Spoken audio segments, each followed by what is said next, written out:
May nakita akong post na yung sapatos niya nasira daw. And that shoes is not just a normal shoes. Kumbaga yung sapatos na yun, ang tawag sa sneaker world is holy grail. Mamahaling klaseng sapatos. It's like, if meron ka nun, in good condition, dead stock, never worn, mabibenta mo like around $10K or more. Pero sadly, sa video na nakita ko is yung sapatos na yun is wala nang silbi, hindi na mabibenta, sobrang sira na talaga. And also at the same time, my dad got a couple of shoes, medyo marami din ng konti. So sapatos na meron siya, 10 dun is napanalunan ko sa Titan Philippines. And appreciate you all. Appreciate you, Titan. Baka naman, meron kayo dyan. Shout out sa inyo. Anyway, some of those is nasira na. Sinasabi ng tatay ko. Siyempre, sobrang nakakapanghinayang na may sapatos ka na mamahalin tas masisira lang. Just because is nasira siya, hindi dahil sa ginamit mo. Kinip mo siya ng maayos because you think hindi mo gagamitin is hindi siya masisira, which technically it's true.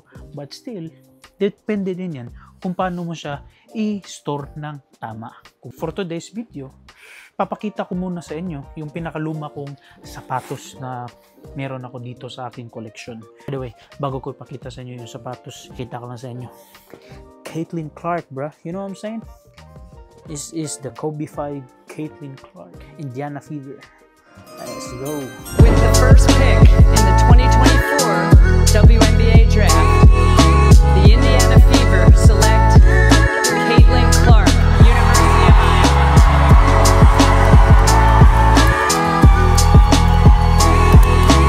Siyempre, kung nagtataka kayo kung bakit ko sinusuot to, siyempre, dalawa yung nakuha natin.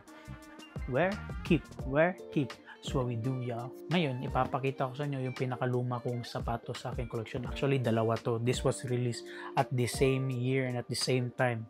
So, this is the Kobe 8 and the KD5 BHM or the Black History Month colorway right here. Actually, tatlong sapatos itong nirelease. May LeBron 13 din, if I'm not mistaken, on the number.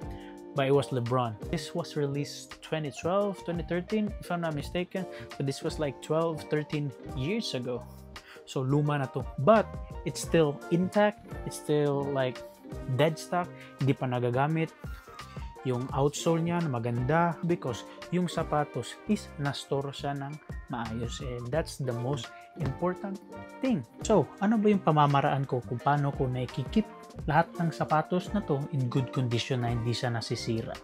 So, sa susunod na video, i-explain ko sa inyo yan. But for now, I'll see you folks on the next one. Peace!